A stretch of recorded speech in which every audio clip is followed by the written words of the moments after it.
Jornal 7 Dias. A semana em retrospectiva. Adebayo Vuns, Gustavo da Conceição, José Guerreiro, Andy Inglês, Rui de Castro. Análise e comentário. Jornal 7 Dias. Aqui na LAC. Ora viva, bom dia. Começa agora mais uma edição do Jornal 7 Dias, semana em retrospectiva. O espaço que as segundas-feiras, a partir das 7 horas, aqui na Sintonia 95.5 em FM, traz-lhe a análise de alguns dos principais assuntos da Semana Finda. Semana Finda que ficou marcada, entre outros assuntos, pela 14ª edição do Café Cipra, o café do Centro de Imprensa da Presidência da República, que olhou para aquilo que é a formação de quadros e a capacitação profissional daquilo que são os trabalhadores angolanos. Como de costume, vou começar por si, José Guerreiro, à espera da sua inicial intervenção. Bom dia. Bom dia a todos. O nosso Catalina, abraço para ele, para o Silvio, para os colegas e para os nossos ouvintes que já voltaram a ter o podcast também, ainda bem. Este tema, já em várias oportunidades, nós aqui no programa, digamos, em vários outros temas, abordamos sobre a importância da educação, da formação, do conhecimento, da ciência, da tecnologia e da investigação para o processo de desenvolvimento do nosso país. Quer dizer, para nós, no programa, é consensual a importância que nós temos dado a estes temas. Portanto, é de facto fundamental para o desenvolvimento do país, é inquestionável a sua importância, é inquestionável termos que discutir estes temas, é inquestionável que o país discute estes temas. Contudo, né, e por respeito à linha editorial do nosso programa, né, e que, como sabemos, é discutir o país real, não estou em condições de dar opiniões abalizadas sobre este exercício institucional de comunicar sobre este tema. Rui de Castro, o Café Cipra, nesta sua 14ª edição, ficou marcado também pela divulgação daquilo que será um Plano Nacional de Desenvolvimento do Capital Humano para o período entre 2023 e 2037. Bom dia. Bom dia aos nossos ouvintes, bom dia aos colegas do painel, e técnicos e aos ouvintes também do podcast. Como já foi referido, ao longo da semana já se retomou aquela plataforma. Nós tivemos, efetivamente, como foi referido, este exercício de comunicação por parte do Executivo referente ao tema da formação do capital humano. E estiveram presentes, além do secretário do Presidente da República para os quadros, o diretor do gabinete de quadros, né? Ok. As senhoras ministras da Educação, do Ensino Superior e do MAPES. Ao longo daquela jornada de quase 3 horas, nós tomamos contacto com um conjunto de ideias, de projetos e também de realizações no domínio da educação nos níveis de base, no ensino superior e também na formação técnica dos profissionais que estão já ligados particularmente à função pública. Aí eu tinha a apresentar aqui alguns dados que foram mencionados e vou colocá-los não num exercício de propaganda, não é?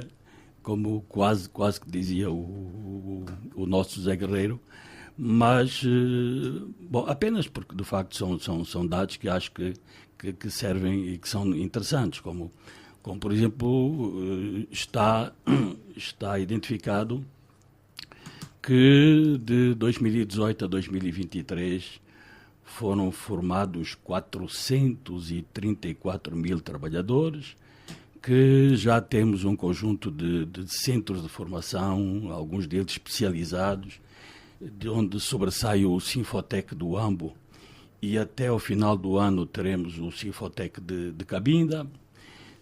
Também foi mencionado que, apesar de ainda termos muitas crianças a estudar embaixo da árvore, mas temos a melhor escola de programação do mundo, onde neste momento estão 150 alunos já em formação.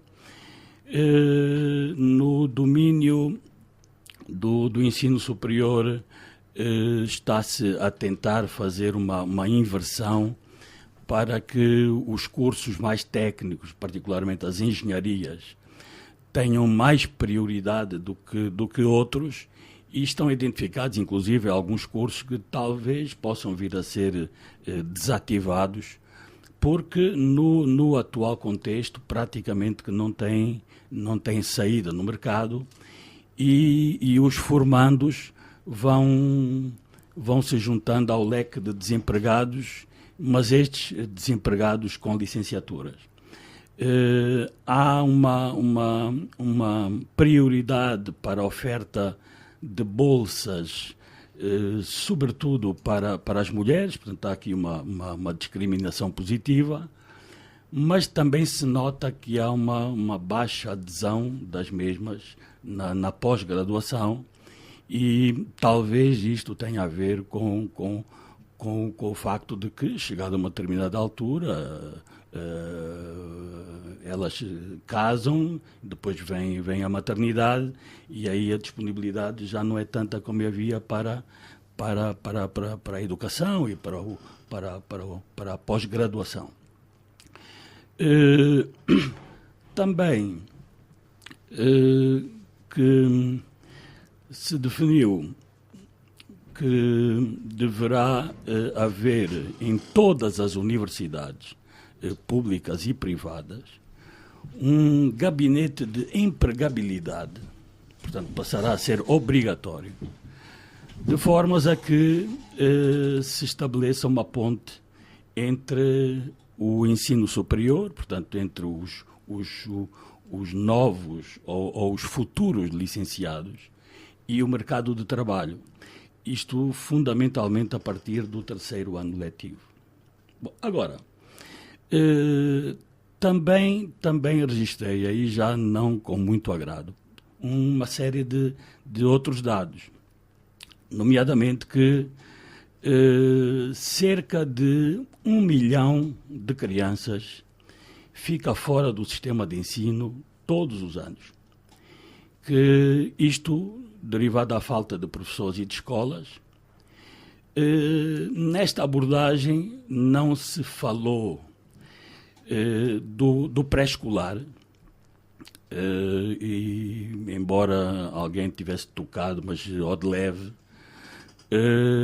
mas de facto quando as crianças vão para o ensino primário, elas deverão vir já com alguma formação. E o papel das creches também deverá merecer uma atenção maior em todo o sistema educativo, porque uma parte significativa das nossas creches são mais centros de acolhimento de crianças para as proteger quando os pais vão trabalhar, do que propriamente escolas ou infantários, mas onde já tenham alguns programas de ensino, para aprenderem o beabá, como se costumava dizer. Neste domínio da falta de escolas, eu pesquisei alguns dados, e então nós no país temos 10 mil escolas públicas. A maior parte está na Huila, Bié e Huambo, e o IJ, cada uma delas com mais de 1000, e onde há menos é em Cabinda, Namibe e Lunda Norte, E aonde há mais crianças a estudar debaixo da árvore é no CUNEN. 88% das nossas escolas não beneficiou de melhorias nas suas infraestruturas desde 2022. E a maior parte não tem cabimentação orçamental. Em termos de professores, há 150 mil, mas 20 mil estão em Luanda. Por outro lado, outra constatação desta jornada, digamos assim, de comunicação, apresentou-nos dados de que, no final do ano letivo, se constata que há elevadíssimos níveis de ausência de professores e que daí deriva que quase metade do programa estabelecido para um conjunto de cadeiras nem sequer é transmitido aos alunos. Portanto, aqui eu gostaria de saber qual é o papel da inspeção escolar e também qual a penalização aos gestores dessas mesmas escolas. Agora, foi apresentada uma questão que me parece estar deslocada daquele que nós já assumimos aqui no painel, que falar de país real, isto é temática do Zé Guerreiro, não é? Mas, de facto, é esta medida que foi anunciada em como até 2027 serão encerrados todos os magistérios primários e a formação de professores só terá lugar a nível do ensino superior. Ora, eu não alinho com esta ideia. Portanto, primeiro porque os magistérios primários são institutos que já têm um reconhecimento. Daí é que saíram a maior parte dos professores.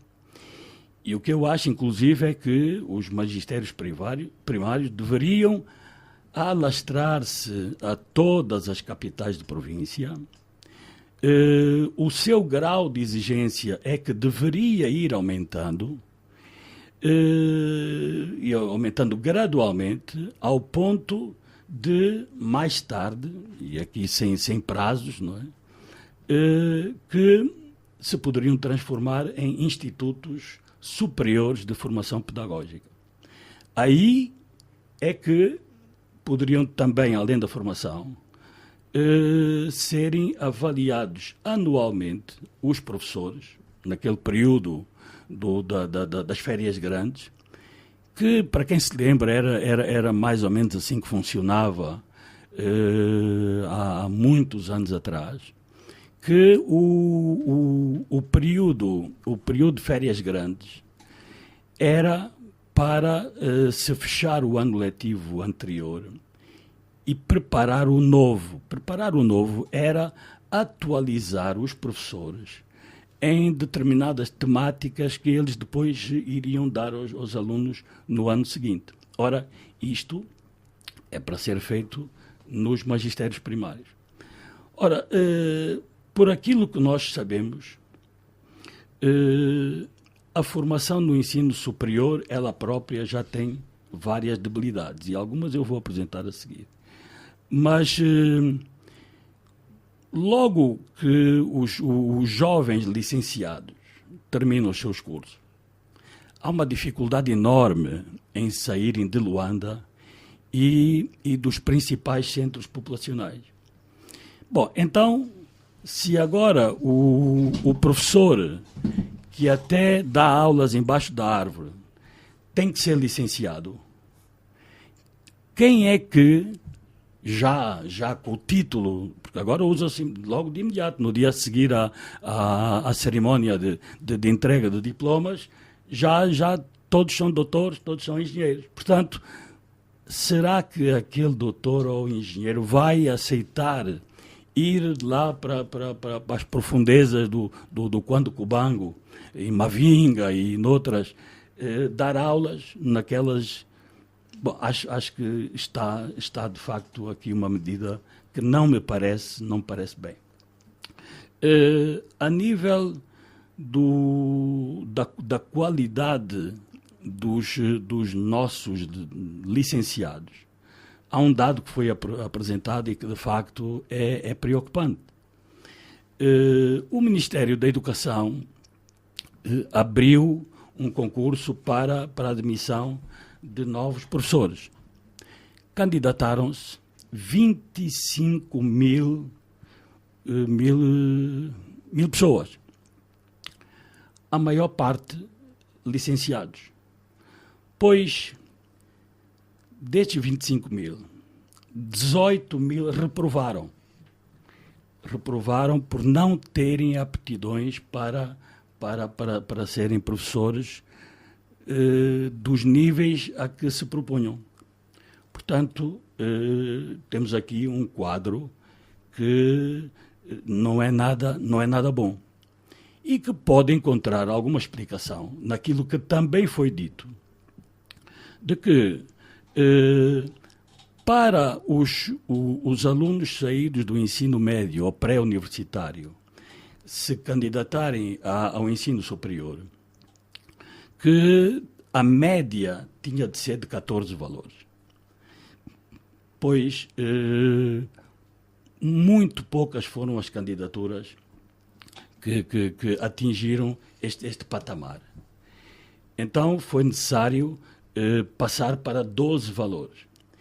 E ainda assim, e de forma fraudulenta, como referiu a senhora ministra do Ensino Superior, muitos acabaram por ser admitidos com médias negativas e submetidos a testes facílimos só para que pudessem fazer parte das salas de aulas de determinadas faculdades.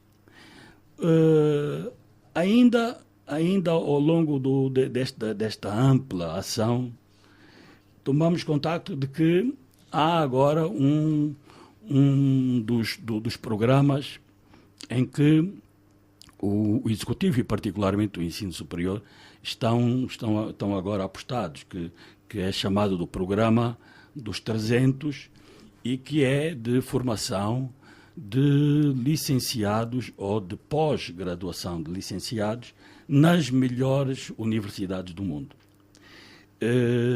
Já foram beneficiados 900 estudantes, 500 estão a frequentar.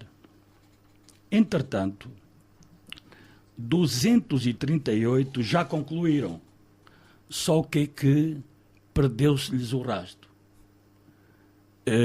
Foram, sobretudo, para países como Portugal e Brasil, por causa das afinidades linguísticas, mas não há contacto com eles. Portanto, fizemos uma aposta e agora não se sabe onde é que estão estes novos formandos. Ainda inglês, que outras ilações tirou desta comunicação da última edição do Café Cipra? Bom dia. Bom dia, Silvio. Bom dia, caros companheiros de painel, ao nosso técnico de serviço, ao nosso já vasto auditório. Eu reputo de muito positivo este exercício, né? É preciso comunicar. É preciso comunicar mais e melhor, e é por via desta comunicação que hoje estamos aqui a debitar, né? E a fazer algumas considerações. Se não houvesse esse exercício, certamente não estaríamos a falar deste tema, muito embora em outras edições já nos debruçamos sobre o tema da educação e ensino. Como ia dizendo, eu acho que é fundamental que os nossos governantes realizem de forma periódica este exercício de diálogo em que é possível partilhar informação sobre aquilo que está sendo feito.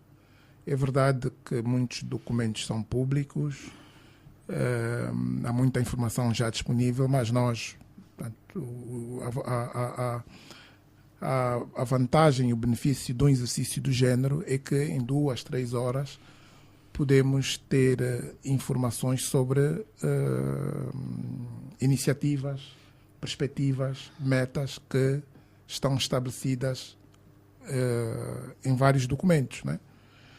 E esta é a nota positiva inicial que dou sobre essa iniciativa. Pude depreender também que há muito trabalho a ser feito, muitos problemas a serem endereçados. Penso que, e também reputo de muito positiva a abordagem e a franqueza com que os representantes, né, do Estado, os ministros, as senhoras ministras e o senhor diretor, as ministras dos diferentes pluros representados e o senhor diretor do Gabinete de Quadros do Presidente da República tiveram, né? Eu penso que foi um diálogo aberto, franco, sobre as várias temáticas abordadas. Agora, aquilo não foi certamente um exercício de avaliação do setor, foi um exercício de comunicar, dizer o que está a ser feito e aquilo que se pretende alcançar. As metas foram inicialmente divulgadas no vídeo da abertura, mas penso que, como sempre, há espaços para melhoria e é com este propósito que, se calhar, vou fazer as minhas reflexões e na prática aquilo que eventualmente diria se lá estivesse, não é?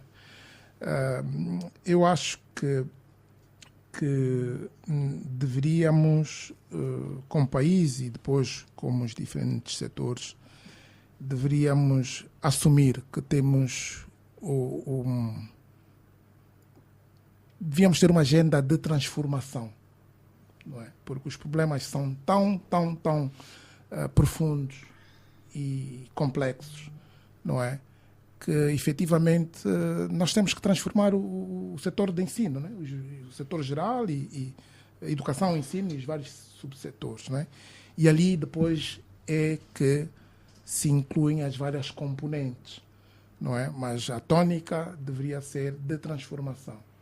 Portanto, e depois deveríamos, como referi, ter os vários componentes do tema da inclusão, porque há muita gente fora, portanto, do sistema de ensino. Precisamos trazer cada vez mais pessoas para o sistema de ensino, eliminando as diferentes barreiras físicas e não físicas, porque, por exemplo, o tema do ensino ser apenas em língua portuguesa põe a priori, por mais número de salas que tenhamos, há muita gente que está fora, né?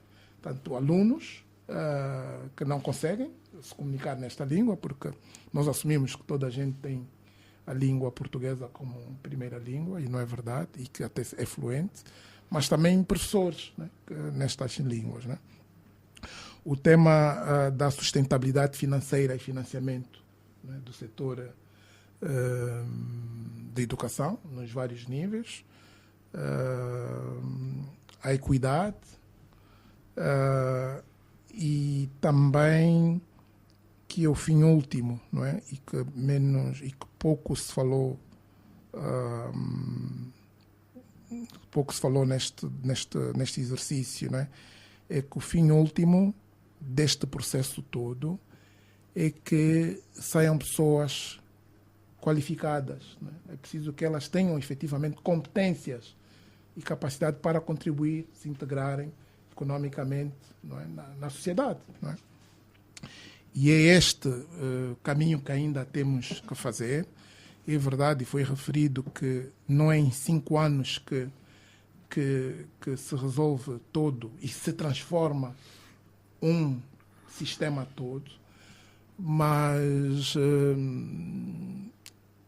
é possível e necessário que anualmente possamos olhar para os outcomes, né? Nós estamos a olhar para os outputs. Estão a sair muitos licenciados, é verdade, no nível, e aí a brincar, penso que a senhora ministra da educação, não, da educação falou do ensino inferior, né? E ao ensino superior. O ensino, ela disse ensino inferior mesmo, né? Portanto, ao ensino inferior, que depois manda alunos para o ensino superior, que estes depois é que vão, que esperamos todos que venham para a sociedade, para a economia e trabalhar, gerar emprego e autorrealizarem-se, né? Mas é preciso que anualmente tenhamos indicadores claros, não apenas dos outputs, saíram X licenciados, mas sabemos que, tanto X licenciados dessas áreas têm competências, são capazes de realizar e atuar com competência nas suas áreas. Os contabilistas estão a ser bem formados. Qual é a reação? Portanto, e neste exercício, pronto, é o Estado, sim senhor, mas nós devíamos ter, eventualmente, ali também representantes das entidades empregadoras, porque eles, no fim do dia, que recebem essas pessoas. Portanto, qualquer pessoa que tenha assumido funções de liderança no setor público e privado e que tenha estado envolvido em processos de recrutamento, admissão de pessoal, tem exata noção e clara noção do que é que se passa, né? Do que é que se passa. E, portanto, concordo, sim, compreendo que isto é um processo de longo prazo, contínuo, mas nós temos que ter a visão, e pouco se fala nisso, né? Quais são, primeiro, e tem que haver um alinhamento daquilo que são as nossas aspirações, as nossas estratégias de desenvolvimento econômico e social do país com com as skills, com as competências necessárias para o efeito. E geralmente, e até os países desenvolvidos, têm aquilo que se diz skill shortage, né? Têm déficit de skills, todos. Portanto, nós quando ouvimos falar como a África do Sul, uma Austrália, até os Estados Unidos, né, têm este déficit, portanto, o que é do nosso lado. Agora, o que é que eles fazem diferente? Para além de olhar para o ensino, eles todos os anos, e ainda acho que a África do Sul, em abril deste ano, publicou uma lista daqueles que são as suas skills, né? Shortage, né? Critical skills, que são fundamentais para o processo de crescimento econômico e social do país. Aquilo é um indicador e tem que estar alinhado, não é? Porque não podemos falar no geral, não é? Obviamente que a nossa situação é muito mais dramática, mas sabemos que há este gap que existe, esse ato, esse déficit que existe, não está distribuído de forma uniformemente pelos diferentes setores, não é? Nós temos bons pilotos, não temos, se calhar, em níveis ou números suficientes, mas também o nosso setor ainda não é tão vibrante como acontece, mas uma coisa é certa, portanto, os pilotos que temos estão certificados e sabem operar. Temos já um nível, portanto, o nosso setor tem sido capaz setor de educação, não é? Tem sido capaz de gerar médicos. Não é? No passado e ainda este ano falámos do chumbo que houve em relação à formação de quadros, mas vão resolvendo a situação. Precisamos de quantidade, precisamos de qualidade, não é? Mas a qualidade aqui é competência, é capacidade de atuar. E, portanto, mais do que a intervenção, e essas todas, nos diferentes aspectos de formação de professores, de melhoria, de construção de escolas, de construção de universidades, de melhoria das condições físicas e também didático, material didático para as escolas, que está sendo feito, que é fundamental. precisamos também de olhar para outros aspectos que são também, constituem constrangimento para este todo o exercício. E há uma situação do que não se falou, por exemplo, né? Nós temos ainda muita corrupção, suborno e imoralidade nas escolas. Portanto, as pessoas, muitos, tanto o ensino público é gratuito, mas quantas são as pessoas que pagam para se matricular? Quantas são as pessoas que pagam para passar? Não é? Como é que é o tema das cábulas, a cultura das cábulas nas escolas? A questão do assédio sexual, a questão do consumo de álcool, a questão das drogas, a questão destas drogas e consumo de álcool estarem próximos às escolas. Como é que estamos na resolução desses problemas? Isto não leva tanto tempo, né, para se resolver. E é ali também que é preciso atuar, porque nós podemos ter as melhores instalações, os melhores professores, mas se a cultura de trabalho for esta, temos péssimos resultados. Como é que estamos, e sei que há iniciativas do género, como é que estamos em relação aos exames nacionais? Não é? Ainda não há exames nacionais no ensino geral. Não é? Sei que há iniciativas do género, mas quanto tempo falta? Porque isto é importante para nivelar também. Não é? Para não falar de bibliotecas, de falta de campos, de desporto escolar, e também de um aspecto que não é só da educação, e aqui o Rui se referiu, como é que é possível que nós temos e nós já falamos disso no passado, um programa de quadros, né? O tal programa dos 300, e perdemos o rastro destas pessoas. Né? É como mandar para a academia militar, não é? Pessoas, né? Para a academia militar, depois não sabemos onde é que eles estão. Mas isso ocorre por quê? Porque lá está, a culpa certamente não é só dos estudantes, não é? É o facto de depois não serem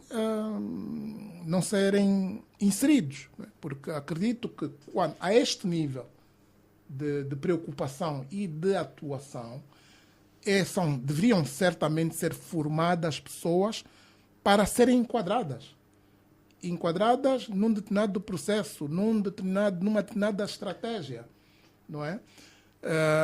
Para diminuir, por exemplo, o peso que temos da consultoria estrangeira, para diminuir o peso que temos de trabalhadores expatriados em setores estratégicos, como o setor de petróleos. Portanto, mais do que falar, e é fundamental termos essa aspiração das melhores escolas do mundo, sim senhor, mas estão-se a formar em quê? Para que áreas? Porque nós temos preocupações, ainda falamos e referimos no programa passado, do déficit que temos na banca de especialização. Então, essas pessoas estão-se a formar em quê? Para depois, agora estamos a pô-los no jornal à procura deles. Portanto, nós temos que ir fechando tem um problema também depois de gestão, não é? E mais do que os quadros e estudantes que vão para essas bolsas, temos ainda a questão da gestão dos quadros formados cá, não é? Que não são bem enquadrados, não é? Há pessoas a abandonarem o país por causa disso. As remunerações. Portanto, este exercício todo, e que referiu-se muito bem o Sr. Diretor de Quadros, é integrado, é verdade, mas ele deve ter em conta não só a perspectiva da interligação e a relação, porque é uma cadeia de valor dos setores, mas as várias componentes da formação, da ocupação, utilização dos quadros, valorização, remuneração dos quadros e crescimento dos quadros deve fazer e deve ser parte integrante deste processo. Vamos ao nosso primeiro intervalo e voltamos já a seguir. Jornal 7 Dia. A semana em retrospectiva. Adebayo Vuns, Gustavo da Conceição, José Guerreiro, em inglês, Rui de Castro. Análise e comentário. Jornal 7 Dias. Aqui na LAC.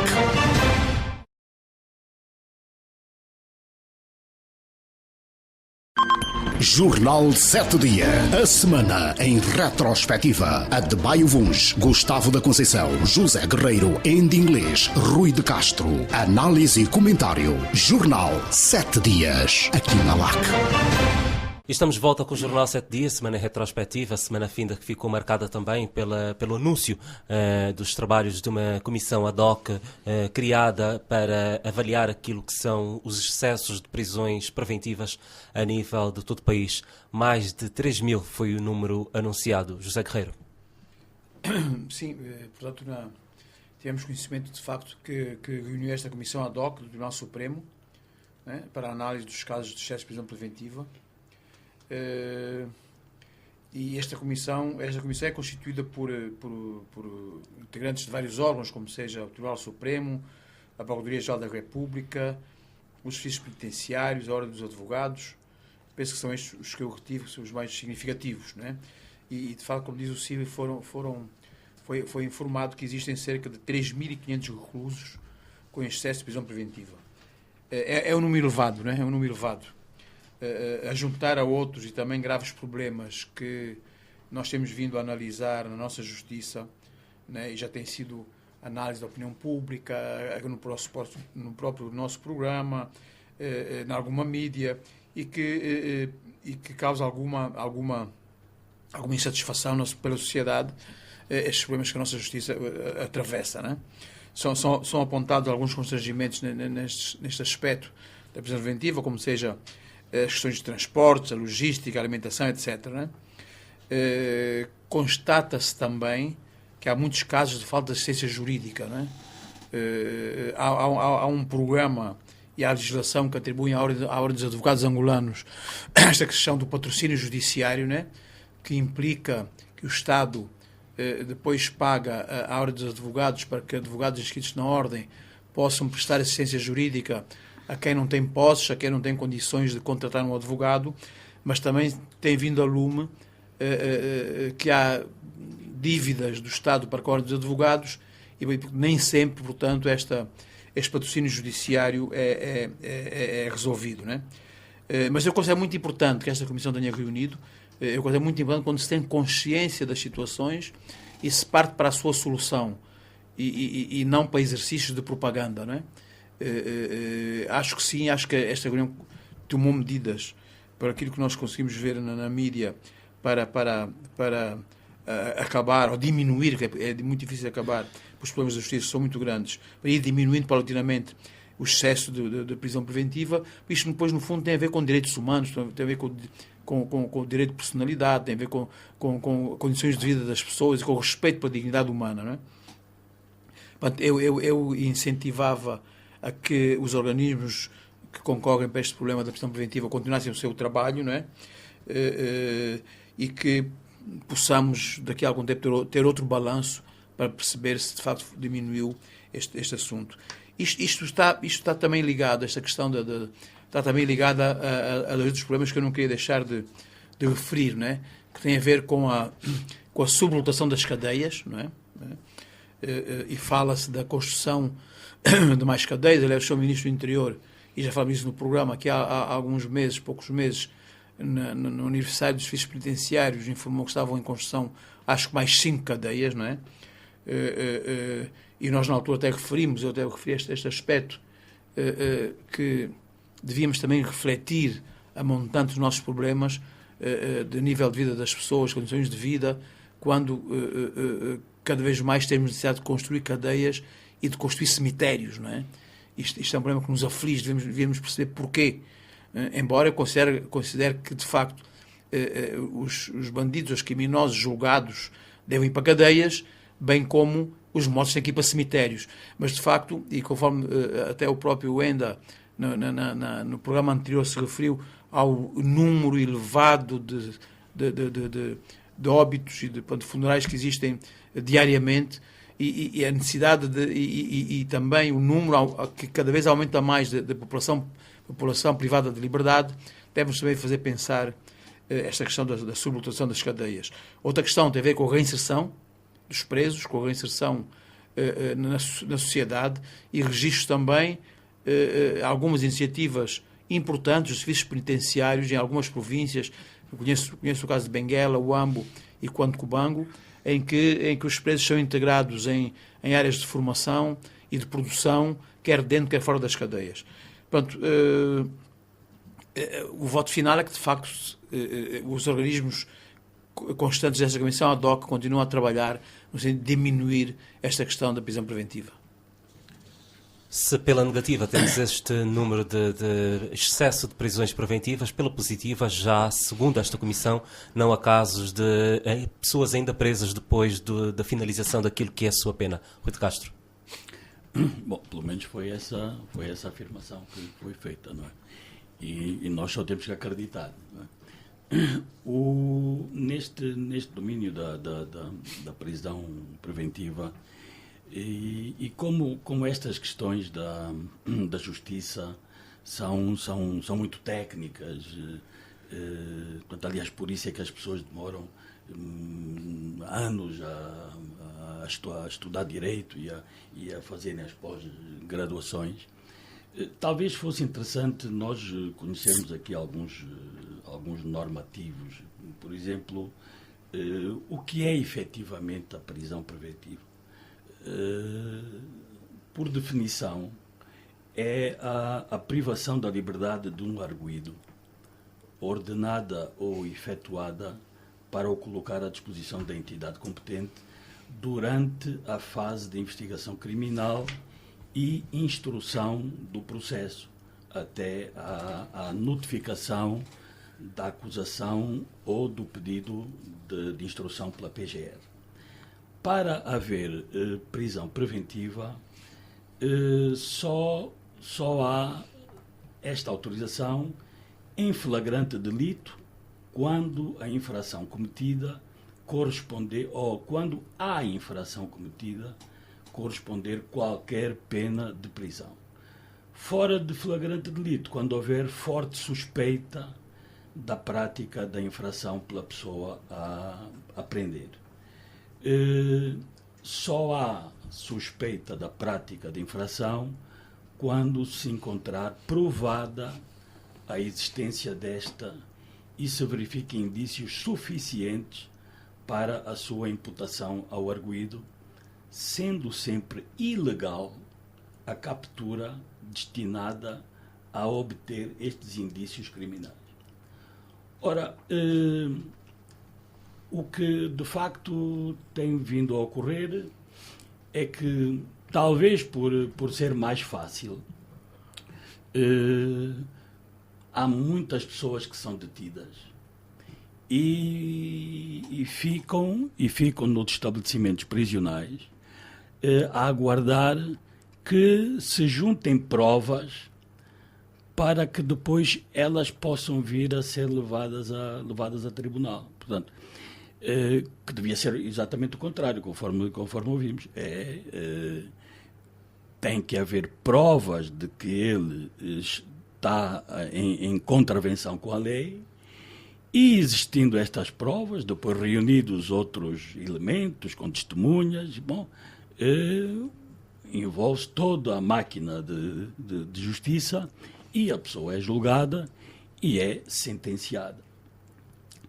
O que desta comissão resultou como informação é que nós estamos com 3.000 processos de excesso de prisão preventiva. Só em Luanda há 2.000 reclusos sem julgamento. E, para não ser muito mais exaustivo aqui com números, não é? No país há 24.000 reclusos, metade dos quais em prisão preventiva. Destes, 3.500 estão em processo de prisão que os impede de se ausentarem do país ou da localidade e 2.500 em fase de instrução preparatória. Portanto, as causas, o José Guerreiro já tocou em algumas, mas de facto há questões que têm a ver muito com a lentidão do sistema judicial. Nós já abordamos várias vezes aqui nas nossas conversas com os ouvintes que a nossa justiça tem que ser mais célere. O mais alto dignitário do país já mencionou isto por diversas vezes. Os responsáveis máximos da justiça têm-no referido de igual forma, mas efetivamente a nossa justiça tarda a ser mais rápida e para ser até mais justa. Há casos em que há prisão preventiva porque há alguma pressão social e diz-se mesmo que até política e que daí quase que obriga a que as pessoas sejam detidas para depois se reunirem os tais elementos. E há as questões estruturais que têm muito a ver com a falta de recursos humanos.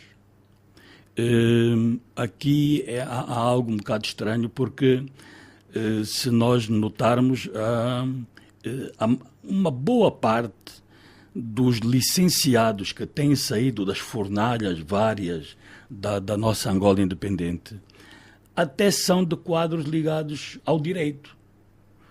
Mas acontece que muitos deles são empresários, são gestores de empresas, e não estão ligados à justiça, que é o ramo para que se formaram, não é? Bom, mas tudo isto faz parte de um país que também está ele próprio a construir-se, não é? E há, efetivamente, também questões de âmbito material, onde temos aqui também um outro paradoxo, não é? É que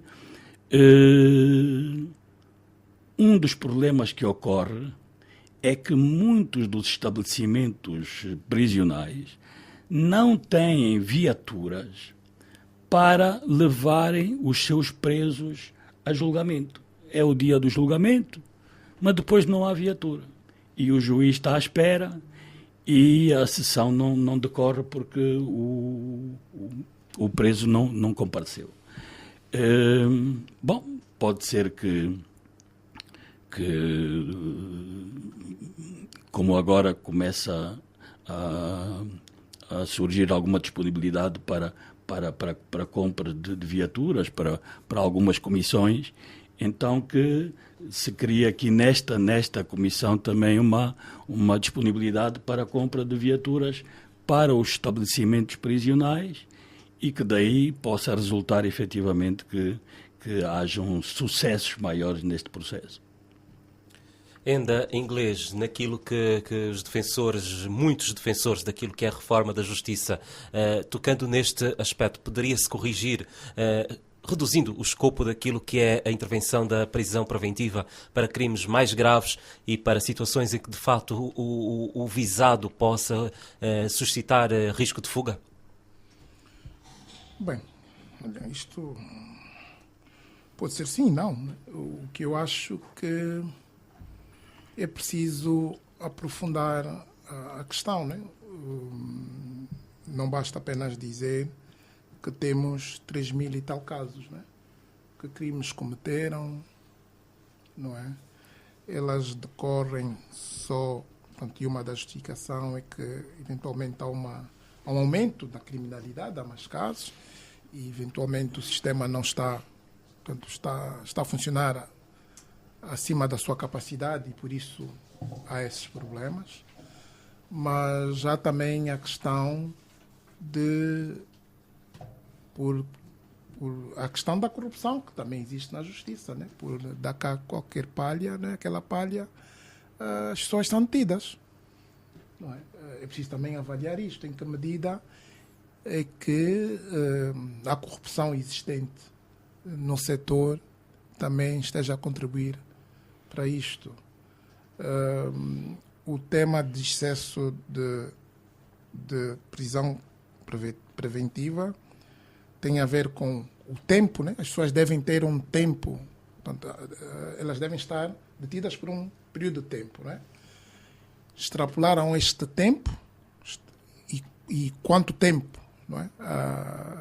A mais estão lá, ou efetivamente, como referi, por qualquer coisa as pessoas são detidas, não é?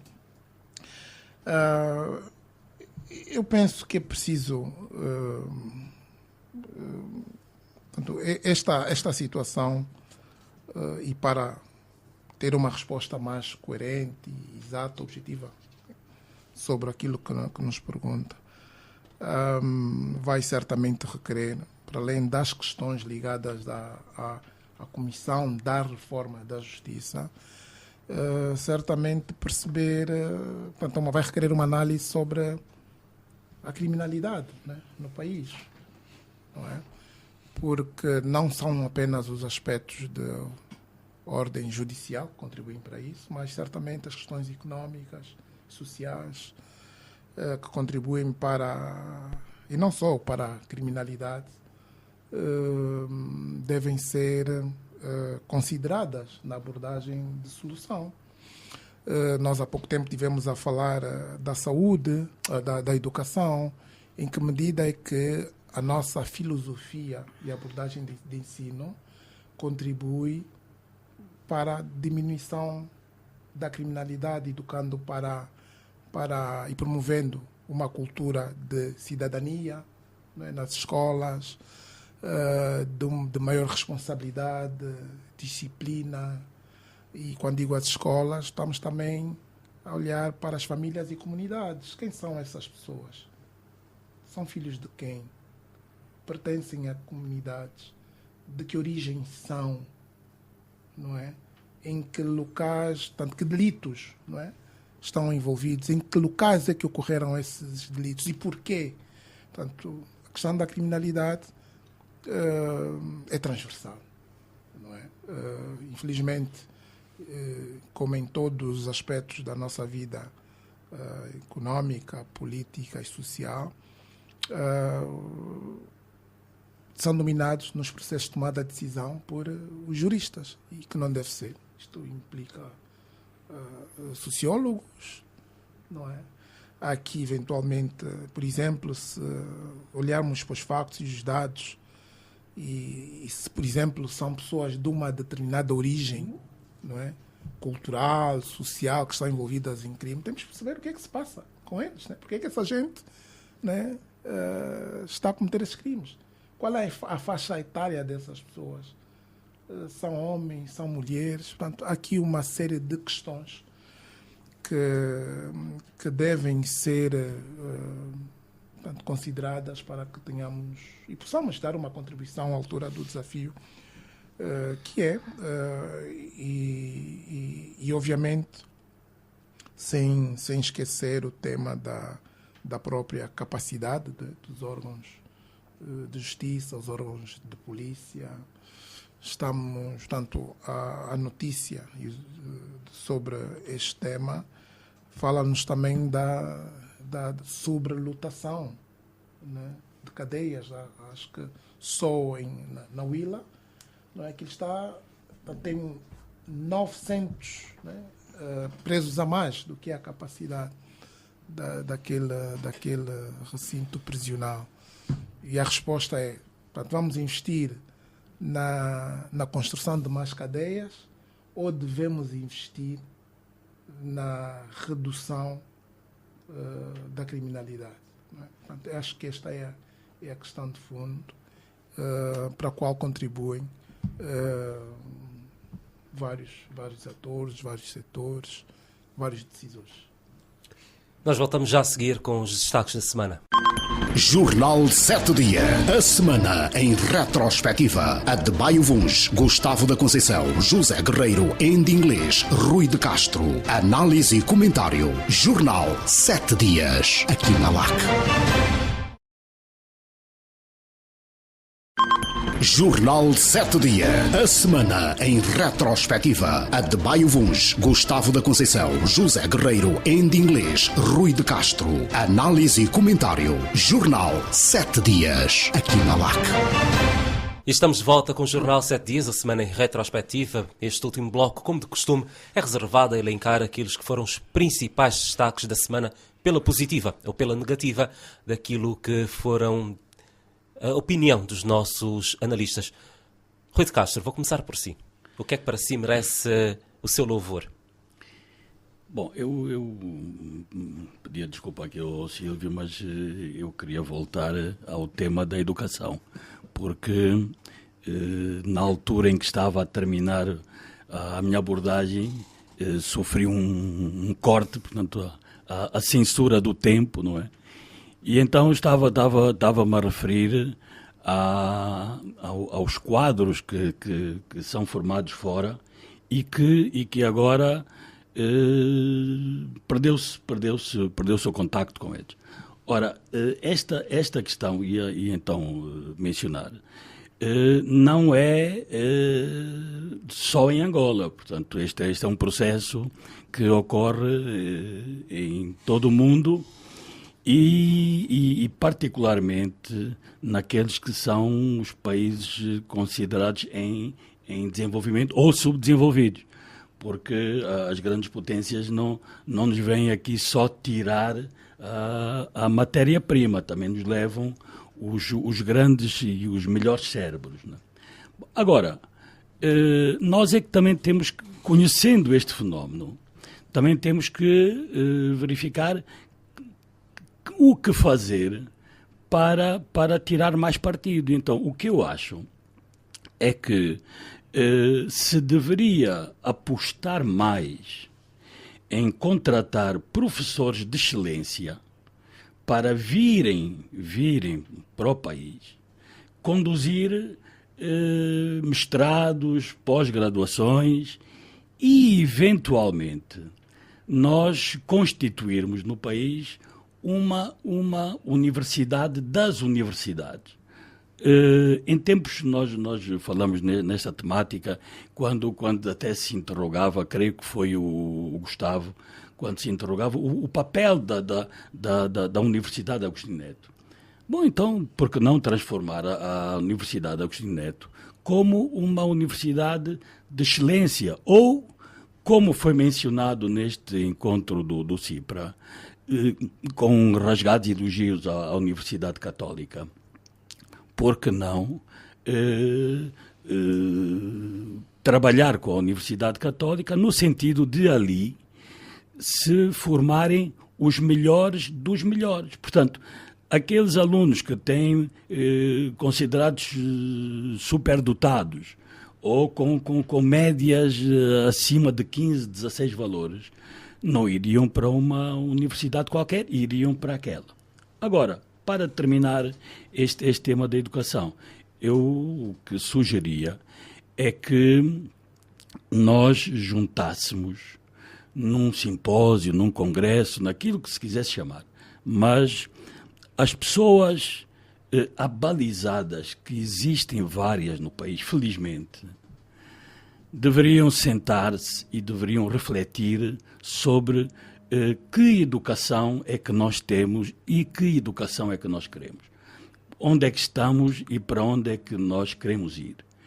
E, sobretudo, começarmos a reduzir esta tendência que começa a haver agora, um pouco por todo lado, de colocar o ensino superior no topo da pirâmide, quando o que tem que estar no topo, neste caso o ensino superior fica no topo, mas a educação deve ser construída pela base, e a base não é o ensino superior.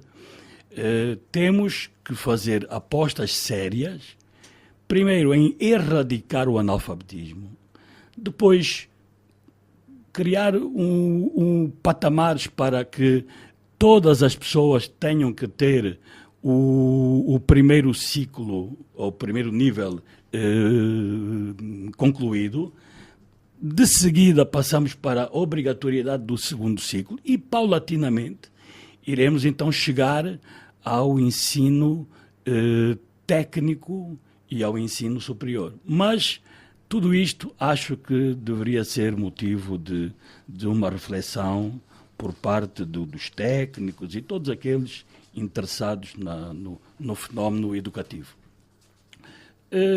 Nas questões que tinha para o minuto. Primeiro, ao longo da semana, foi anunciado pelo Ministério dos Transportes que a corrida dos táxis tinha subido, ou melhor, subiu, de 150 kwanzas para 200, e isto em até 16 quilómetros. E isto já se sabia praticamente, nós até já tínhamos abordado num dos programas, mas o que não se sabia é que também haveria uma subida nos transportes públicos. E esta subida foi para o triplo. A corrida, numa extensão mínima de 20 quilómetros, subiu de 50 para 150 kwanzas. No que diz respeito às questões relativas aos táxis, eu creio que a subida já era esperada, já era praticamente que efetiva, mas creio que uma das grandes responsabilidades do Ministério dos Transportes e, quiçá, da Polícia Nacional é de garantir que o trajeto que seja percorrido por cada carro seja efetivamente de 16 quilómetros. Porque o que já aconteceu, e este fenómeno surgiu logo que houve a subida do preço da gasolina. Mas em outras circunstâncias, quando chove ou quando há muitos problemas com o estrangulamento de trânsito, muitos destes operadores encurtam os trajetos.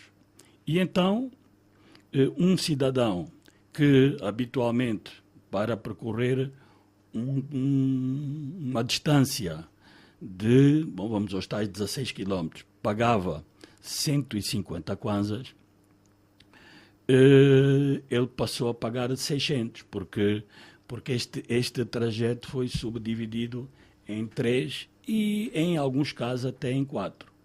Ora, se não se verificar efetivamente este comportamento por parte dos operadores, o que vai acontecer é que a subida não foi de 150 para 200, mas sim de 150 para 600 ou mesmo para 800. Com uma subida da corrida a 800, estamos a falar de 1.600 dia, que dá 32 mil kwanzas mês, que é tão só o valor do salário mínimo ou ligeiramente acima daquele subsídio que se decidiu atribuir à função pública a partir de junho. Ou seja, o que ainda até nem entrou em vigor já está a ser consumido porque as famílias terão, de facto, este. O escape para os táxis não pode ser outro do que não o transporte público. E então, felizmente que temos aqui o Wenda, que é o especialista neste domínio, mas talvez ele nos possa explicar qual a razão desta subida nesta altura do campeonato, como se costuma dizer, porque que há esta subida para o triplo? E já agora, em que pé é que está a questão dos estudantes e outros? Bom, Esta é a primeira questão. A segunda tem a ver com a campanha da polio. No final da semana passada tivemos uma jornada nacional de vacinação das nossas crianças até aos 5 anos. A segunda fase irá decorrer porta a porta nos dias, portanto, de 28 a 30 de junho.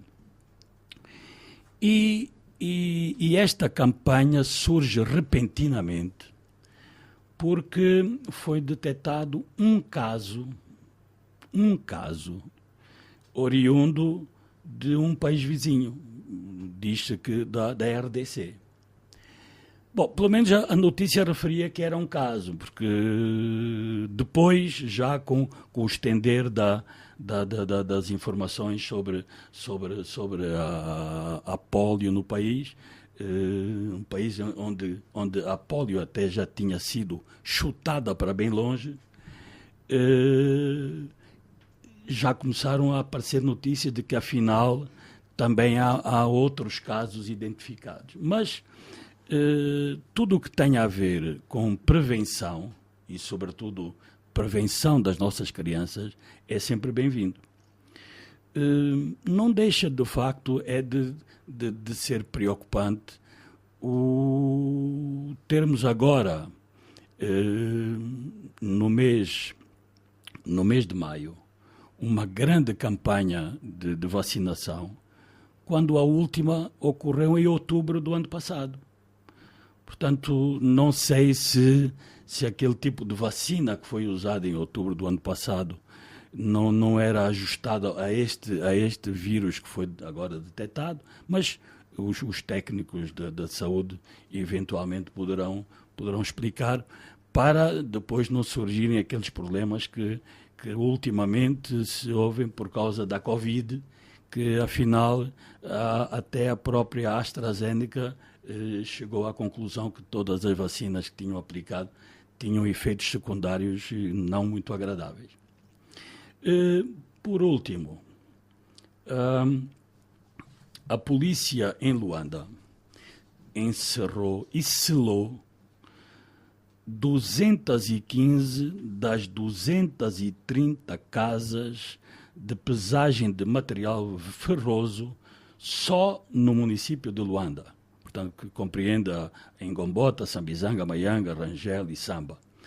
Ora, estas casas de pesagem, que nós já tínhamos falado, que muitas pessoas vêm abordando esta questão, os roubos que tem havido nos postos de transformação, as tampas de esgotos, os cabos os PTs, os postos de sinalização de trânsito, até mesmo os muros da ilha, que o Gustavo gosta de referir, era para quê? Para ser vendido a estas casas que depois exportam este material ferroso para ser utilizado fora. Portanto, a primeira medida que eu tive conhecimento e referi aqui ocorreu no Namibe. Dei nota e com agrado, e até havia sugerido que fosse replicada, e felizmente que estamos a ver que Luanda também está a fazê-lo, e espero que outras províncias o façam também. José Guerreiro, os seus destaques da semana. Bom, desculpa eu voltar de novo às estradas. Não é? A situação é grave. Não é? A situação das estradas é grave. Eu fiz há poucos dias o percurso Luanda, Benguela, Huila, Benguela, Luanda, e o mês passado fui também ao Huambo. A cada viagem que eu faço, e faço, como disse, quase todos os meses, as estradas estão-se a deteriorar. Veja as estradas a deteriorarem-se. Não é? Nós já contamos os buracos e já sabemos onde é que estão buracos, mas aqueles buracos depois já estão acompanhados por outros buracos. De tal forma que num controle policial, agora, semana passada, ali na Huila, controle policial, que esta é outra situação também. Porquê que existem tantos controles policiais nas estradas? Porquê que existem? E nomeadamente, as pessoas mais paradas até são as pessoas que transportam pessoas e bens. Não é? Isso será um tema para um outro debate. Num controle que nos mandaram parar, quando nós vamos ter conversa, estamos a dizer, pá, isto aqui está cheio de buracos e tal, e diz o polícia, a rir, isso não é nada, ali à frente vocês vão ver o que é o ELA. Vocês sabem o que é o ELA, que é um jogo tradicional, né? Que é feito com buracos no chão, né? Onde se vai movimentando algumas pedras, né? O próprio polícia está ali à frente, então é o ELA. Vou encontrar o ELA. Isto é grave, quer dizer, porque nós não estamos a ver melhorias neste aspecto. Porque há outra situação, que é a vegetação a ficar cada vez mais perto das estradas. Ou seja, essa vegetação começa a deteriorar, a corroer o asfalto, deixa de haver escapatórias para os carros pararem, quando avariam, etc, etc, e quando estacionam na via, causam mais acidentes. E quando se fala tanto em desemprego, por que é que o Estado não incentiva a criação de pequenas empresas? Tem um amigo meu que dizia, pá, já pedi autorização para contratar 50 ou 100 pessoas, pá, só com umas katanas, né, para abrirem a cortarem a vegetação que está ao longo das estradas. E cada vez isso também se deteriora cada vez mais. A LAC fez a semana passada mais um excelente programa sobre o país real, aí está, sobre o país real. E é disso que temos que falar. Mais uma vez o Cabina e o Pedro Fernandes, né? E não o Pedro Rodrigues, como me chamei a semana passada, né? Mas eu, como conheço um Pedro, todos conhecemos um Pedro Rodrigues, ainda atira sempre o Pedro Fernandes e o Cabina fizeram um excelente programa sobre as estradas, né? E onde eles ouviram camionistas que estavam nos nós de saída de Luanda, quer para o norte, quer para o sul. E todos foram unânimes nesta situação que eu estou a apontar. Principal problema, as estradas do país. Isto tem a ver com a economia. E eu a trazer várias vezes o programa aqui para o programa, este programa para o programa, estou preocupado com isso, com a circulação das pessoas, com a questão das mercadorias, vê-se muito caminhão na via, não é? A opinião deles foi unânime, não é?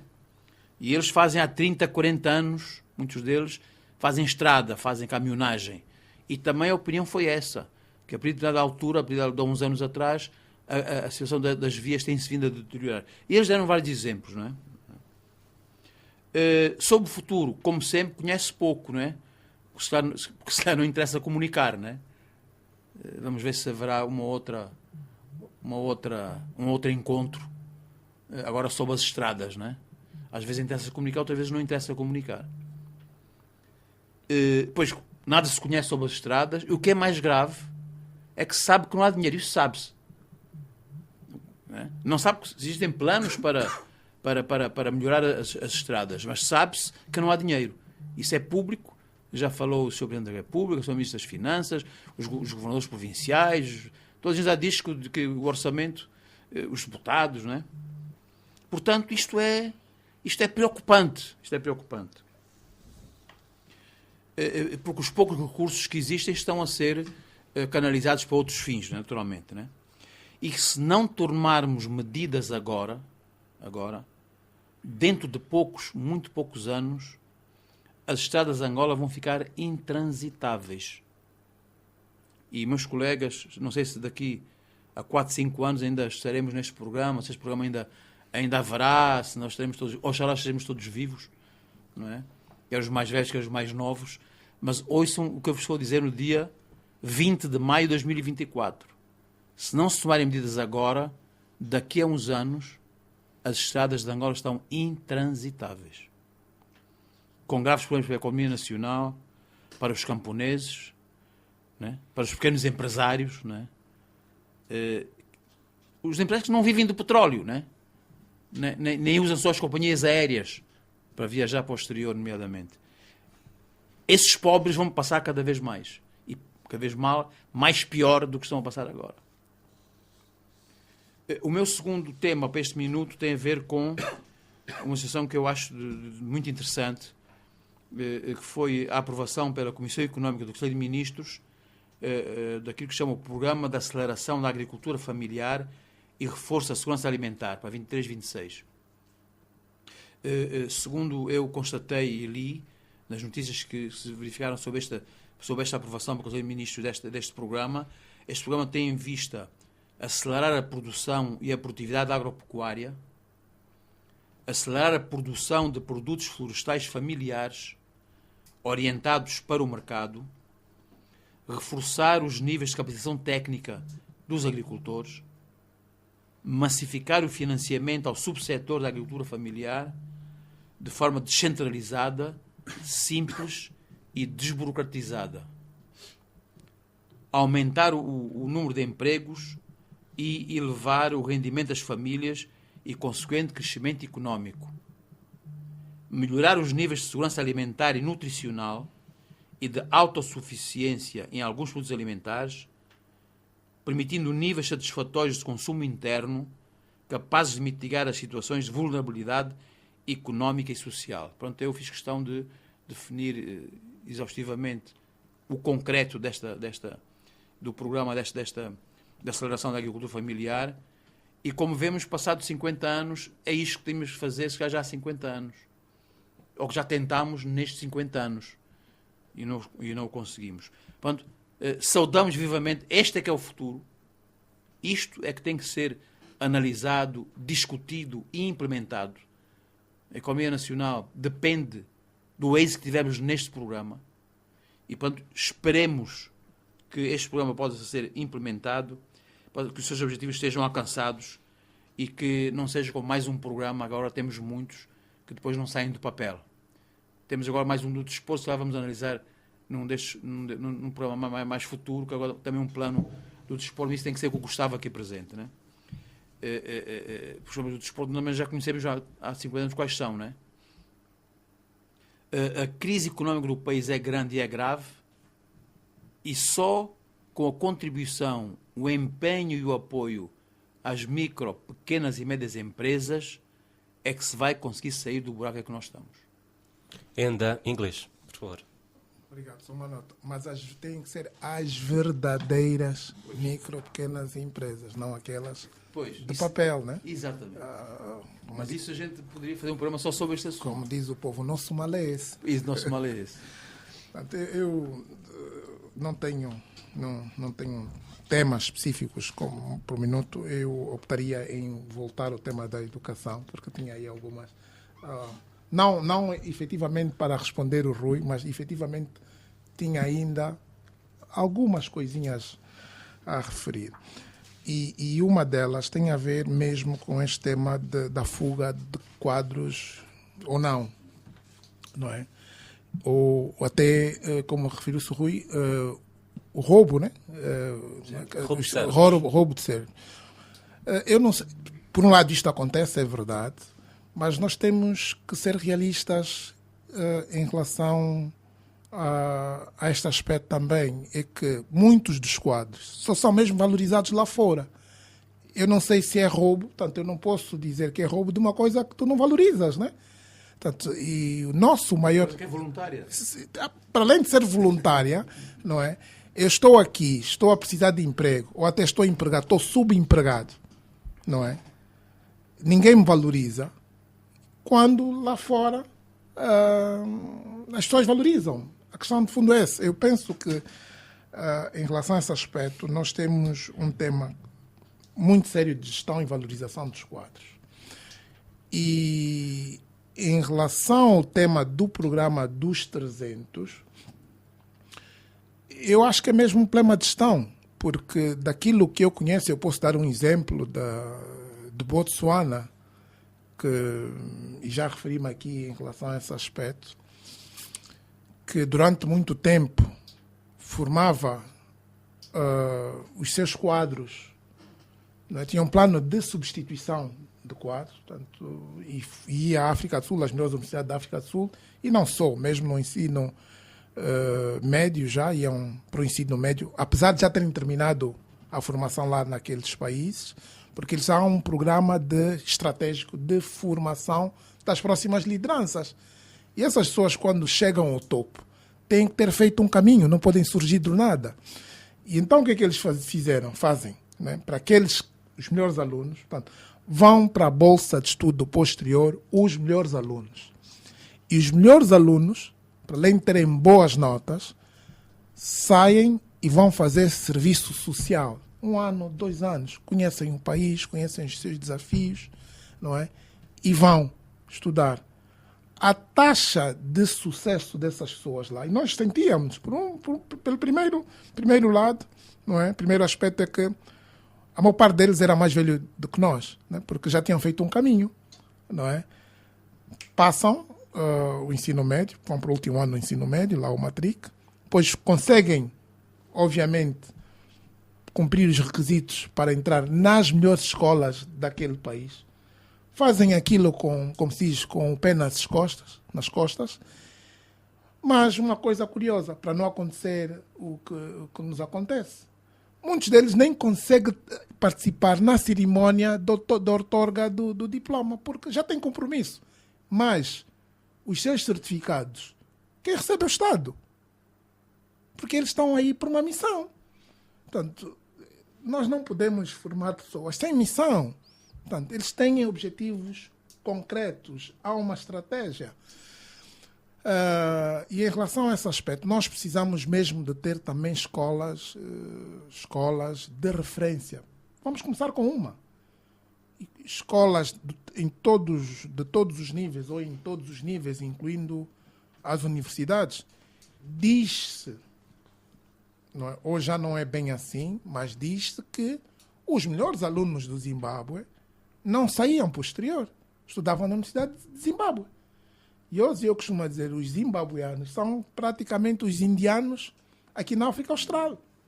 Portanto, a África do Sul, com a confusão que existe no Zimbábue, portanto, nós temos muitos zimbabueanos a dar cartas na África do Sul, em várias posições. A Índia, portanto, há uma relação muito forte e não é por algum acaso que os CEOs das maiores companhias americanas são indianos, porque desde logo há um enquadramento entre o Vale do Silício, não é? E há uma região qualquer na Índia, não é? Há uma relação. Aliás, a Índia, os Estados Unidos tem muitos trabalhadores expatriados, o maior número de trabalhadores expatriados americanos estão na Índia. Portanto, há uma relação. E por que ainda ganhou também muito nisso? Porque, por um lado, desde o primórdio, né, do país, enquanto independente, portanto, apostou no inglês, não é? E como estratégia também, apesar de terem muitas línguas, investiu muito nas áreas de ciência, tecnologia, portanto, e eles produzem engenheiros portanto, em larga escala, né? E lá está. E para contar, portanto, olhar para outro aspecto do papel do empresariado forte e sério e comprometido com o país, está o Grupo Tata, que também, que é o gigante que todos nós conhecemos, é um conglomerado e que beneficiou também de alguns ajustes diretos e as vendas estratégicas no processo de privatização, né, de algumas empresas públicas, mas o principal instituto de tecnologia da Índia é da Tata. E os melhores engenheiros indianos não vão para Harvard. A luta e o desafio é para estudar nesse instituto de tecnologia. Os Estados Unidos, há muito tempo que percebeu, tem um déficit muito grande na formação das áreas de matemática. O que é que fez? Importou programas de formação, currículo, tudo em inglês da China. É o que está a permitir também fazer esse trabalho. A minha questão é que, quais são as nossas opções? E a questão de fundo é, será que estamos a fazer as coisas certas. Então, podemos estar a fazer muitas coisas, né? Mas é preciso assegurar-nos que estamos com a estratégia certa, que estamos a fazer as melhores opções. Porque, senão, como diz bem o Guerreiro, vamos continuar nos próximos 50 anos a fazer muita coisa, né? Mas, como diz o outro, né? Movimento não é progresso. Portanto, nós precisamos fazer progresso e temos de ter uma abordagem muito estratégica, e isso se faz com as melhores pessoas. Portanto, se não tivermos as melhores pessoas, e aqui separar a autoridade técnica, as autoridades políticas, mas há também as autoridades técnicas. E essas têm que ser reconhecidas, e eu penso que este é o principal déficit que temos. Portanto, quem manda, portanto, olhando para a pirâmide, portanto, o que está aqui é que a política sobrepõe-se a tudo. Portanto, isto não pode, enquanto não diminuirmos não equilibrarmos esse aspecto, vamos ter os problemas que temos. Já para terminar, e ainda em relação ao ensino, eu não sei como é que um país como o nosso, tropical, que tem muitos problemas, e que disse muito bem o Guerreiro, de acessos, acessibilidades, não é? Se concebe que as férias grandes sejam e ocorram no momento em que é mais fácil circular pelo país, não é? Que é o tempo seco, não é? Nós já, tanto no início, né, do país independente, era o contrário, né? Quando estudei a primária, tanto nós fazíamos férias no fim do ano. E, portanto, porque que... Portanto, isto, para além até da circulação, que obviamente facilita o processo de ensino e educação, mas certamente também o próprio rendimento, né, escolar, porque as salas não têm ar-condicionado, na maior parte das vezes. Coitada daquelas pessoas que estudam ainda por baixo das árvores, né, no sol abrasador, e com essas alterações climáticas, era um aspecto também a considerar, saber. E não sei, eu também não vi todo o aspecto. O tema da merenda escolar, qual é o impacto que isto teve ou tem tido no processo todo, né? Na taxa de aproveitamento. Temos certamente um tema de abandono escolar muito, muito sério. E, não menos importante, e já mesmo para concluir, um tema de absentismo, né? Até por falta dos docentes. Portanto, eram essas as notas finais que queria dar anteriormente. Obrigado. E com isso, pomos um ponto final a esta edição do Jornal 7 Dias, semana em retrospectiva. Despedem-se em inglês José Guerreiro, Rui de Castro, Emanuel Catilina e Silvio de Abreu. Lembre-se, você já pode voltar a ouvir este programa em formato podcast em radioplaydigital.com. Bom dia e boa semana. Jornal 7 Dias, a semana em retrospectiva. Adebayo Vuns, Gustavo da Conceição, José Guerreiro, em inglês, Rui de Castro. Análise e comentário. Jornal 7 Dias, aqui na LAC.